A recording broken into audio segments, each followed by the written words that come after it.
guys! Welcome back to my channel. Again, my name is Jap. Kumusta po kayo guys? Okay, so yan guys, maraming salamat po sa lahat ng sumusubaybay sa ating pong daily love reading. And kung ikaw naman ay bago pa lang sa ating channel, mag-subscribe na po kayo guys and i-click mo na rin yung ating notification bell para lagi kang updated sa ating mga bagong upload. And sa mga nais guys, magpa-private reading, cord cutting, wishing candle, ayan. Iiwan ko na lang yung link ng aking Facebook dyan po sa ating description box below. Yan, i-message niyo po ako guys, okay? Tignan po natin. Kanino bang love reading tong masasagap natin ngayon?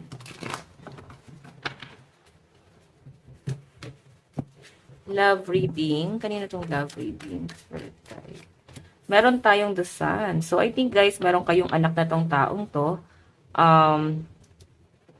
Ito guys, new beginning naman tong the sun, kumbaga success.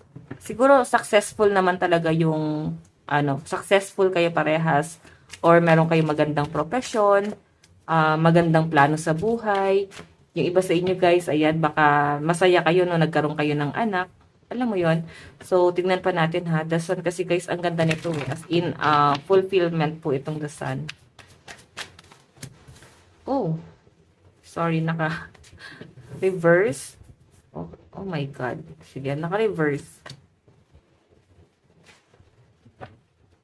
Okay. So, may nakikita ako rito, guys, na parang nag-antay, pero hindi na pinursu, no? Parang hindi na rin nag-antay. Pwedeng matagal nag-antay, pero napagod na rin, guys, eh. Okay? Sa pinapakita sa akin, guys, may nag-antay dito. Pwede inantay ka ng person mo, pero I think may napagod na dito kasi naka-reverse tong Two of Wands. Okay, may nakakita ako rito guys, travel. Pwede magkasama kayo dati sa abroad. Ayan, pwede magkasama kayo abroad. Pwedeng isang bansa lang kayo, something like that. May nakakita ako guys na baka nararamdaman nyo na parang may pag-iwas. Pwede ikaw yung umiiwas or si person. Ayan no, nagtatago. Siguro nahihiya.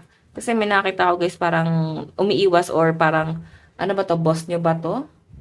Ayan, pwedeng may family itong boss mo, pero baka ikaw yung umiiwas kasi nararamdaman mo na may nararamdaman ka na something dito sa taong to na pwedeng napifeel mo na gusto ka niya. Pero conflict eh. Okay, kaya parang may pag-iwas. So baka nag-iiwasan kayong dalawa. So once yung energy, no, Aries, Leo, Sagittarius, tignan pa natin.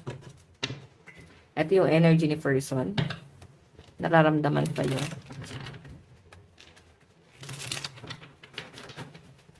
Okay.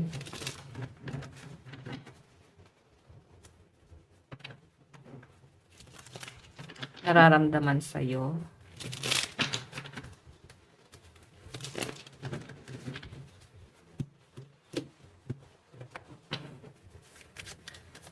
Okay. Energy mo, nararamdaman mo kay person.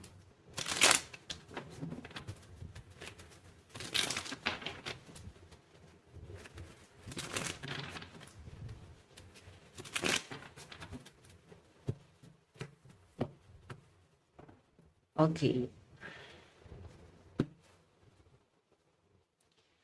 So, alam nyo guys, hindi ko pa binubuklat yung card. Parang masaya si person. Siguro medyo may pagka-joker ka, no? Kengkoy, masaya kang kasama. Na-feel ko kaagad yung ganong energy. So, siguro natutuwa siya sa inyo. Ayan, baka nami-misinterpret mo. Pero titignan natin ha, nararamdaman sa'yo. Diba the hangman? Parang di siya makagalaw tuwing nakikita ka niya. Ano to guys, no? Walang label yung nasasagap ko dito. Pero, nag-iiwasan kayo. Nararamdaman nyo na may, parang gusto nyo pala yung isa't isa. Parang ganun. Pero si person mo guys, the hangman, no? Nai-stuck talaga siya sa inyo guys, no? Pero nalalagay rin siya guys sa alanganin. Kasi, komplikado yung sitwasyon nitong person na to. Pero, I think, ayun nga, tuwing nakikita kanya, parang humihinto yung mundo niya. Hindi siya makagalaw kasi the hangman, conflict, no? So, may kakaiba siyang nararamdaman, no? Kakaiba yung love na nafe-feel niya sa inyo. As in, love talaga to, guys. Pero, mararamdaman nyo na hindi siya, guys, gano'n nagsasalita or wala siya sasabihin sa inyo na gusto kita ganito, pero mararamdaman mo. Okay, tignan natin. Tingin sa ni person. Oh. Eight of Swords. Feeling niya guys, meron kang sariling mundo, medyo emotional. Nakikita ka niya na someone na nagmi-mirror, no? Ikaw yung tipo ng tao na kung ano yung treatment sa'yo ng isang tao, ganun din yung trato mo. Okay? Kung mabait si person na to, mabait ka rin sa kanya. Ganun yung pakikitungo guys na nasasagap ko. Okay? Sige, tignan pa natin guys, ano naman po yung, okay, ano naman yung magiging action ni person. So, Eight of Pentacles, ayan, no, kahit may ginagawa siya, guys, may pasulyap-sulyap siya dito. Wala pa rin siya, guys, gagawing, parang pag-amin, pero, nakatingin siya sa iyo, eh. Ayan, pwedeng ini-stalk ka pa nga nito. Okay? Ayan, nakatingin si person sa mga galaw mo na maaaring hindi mo, guys, na mamalayan. Okay? Parang, ayun nga, guys, baka nga stalker mo to, eh. Parang, kamusta na yung galaw niya? Baka pinagtatanong-tanong ka pa niya sa mga tao. Parang, curious sa buhay na meron ka. Kaya siguro nalaman niya na emotional ka. Baka meron kang pinagdadaanan sa family, mabigat yung pinagdadaanan mo ngayon. Alam niya, aware siya guys, no? Pwedeng tahimik lang tong taong to, pero alam niya yung, ano mo, yung ganap sa buhay mo. Tingnan natin guys, ano naman yung magiging outcome. O, Ten of Cups family. Nakikita kanya na someone na gusto niya guys makasama. Like, gusto niya guys maging part ng family. Okay, ganun yung pinapakita sa akin dito. Okay, nakikita kanya na someone na parang pang long term. Kasi the hangman guys, pang long term din naman to. Okay, nakikita kanya parang masaya ka maging partner, responsible, maasikaso. Okay, tignan po natin yung bottom of the deck. Two of Wands, puro pag-aantay pa rin. Kasi nag-aantay siya or mayroon siya guys inaantay dito na matapos, pwedeng problema or matapos lang guys yung pinaprocess niya is parang aamin siya sa inyo. Ano ba to? Divorce papers ba to? Or kung ano man to guys na pwedeng inaantay niya. Pwedeng sa sarili niya lang to guys. Okay? Pwedeng okay naman. Pwedeng wala naman guys talagang problema. Pero meron siyang inaantay na matapos mo na. Okay. Sa side ni person, malakas po ang fire sign, Aries, Leo, Sagittarius, Aquarius, Gemini, Libra, Cancer, Pisces, Scorpio. Tignan natin guys, nararamdaman mo kay person. Page of Cups. So, nafe-feel mo, no? Page kasi, guys, bago pa lang. So, nakaka-feel ka ng love dito sa taong to. Pero, lately mo lang siya, guys, na-feel. Pwede kasi, guys, na, eto nga, kung, ano, may ginagawa kasi itong person na to. Pwede nga, guys, boss mo to or mas ahead sa inyo. Pwedeng mataas ang posisyon niya sa trabaho. Nararamdaman mo, guys, na may special treatment talaga sa inyo itong person na to. Pero, na may misinterpret mo, kaya parang nafo-fall ka sa ginagawa niya, guys, no? Hindi naman talaga na may misinterpret kasi totoo naman yung nangyayari. Talagang meron siyang nafe-feel sa inyo.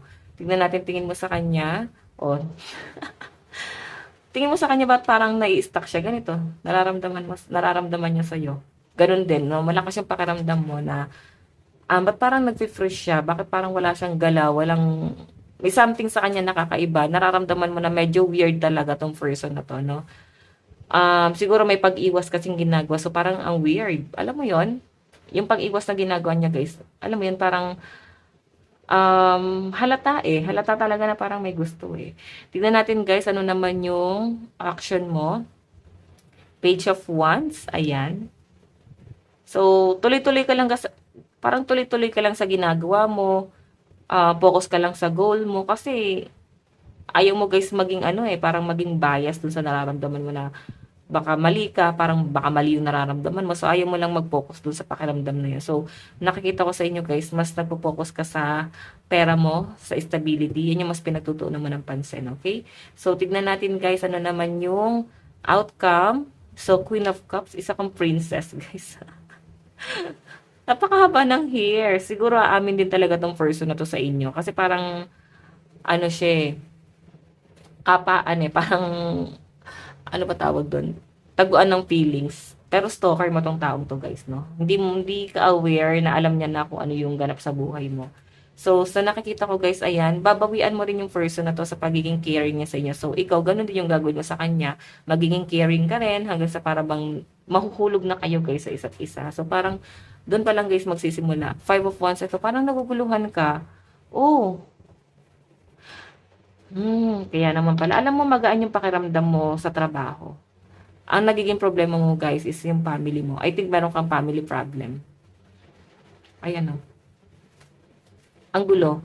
So, pwede din, guys, na may asawa pala tong person na to. Baka, Ayan, baka may komprontasyon na magaganap, baka meron ka marireceive na negative na message, mga, alam mo yung mga pangit, no? Komprontasyon, baka komprontahin ka nung asawa, like that, or yun yung magiging struggle mo. Basta may nakita ko dito guys, struggle.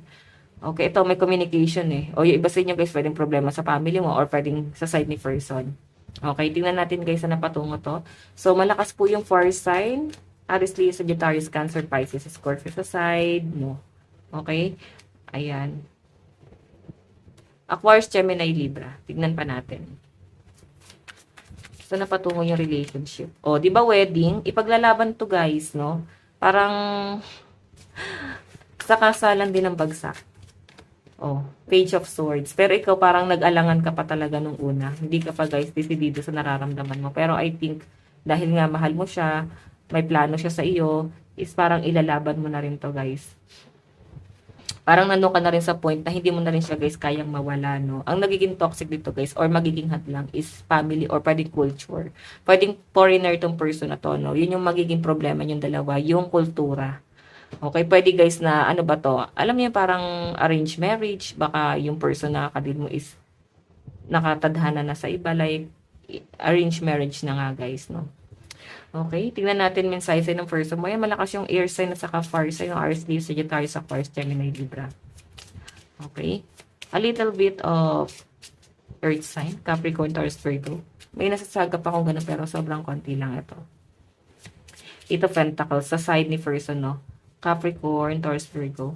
Mensahe, meron tayong don't pressure me. So, alam nyo guys, siguro umiiwas ka sa person na to, no? Umiiwas ka sa kanya kasi alam mo na may gulong mangyayari. Or ayaw mo guys magdulot ng problema.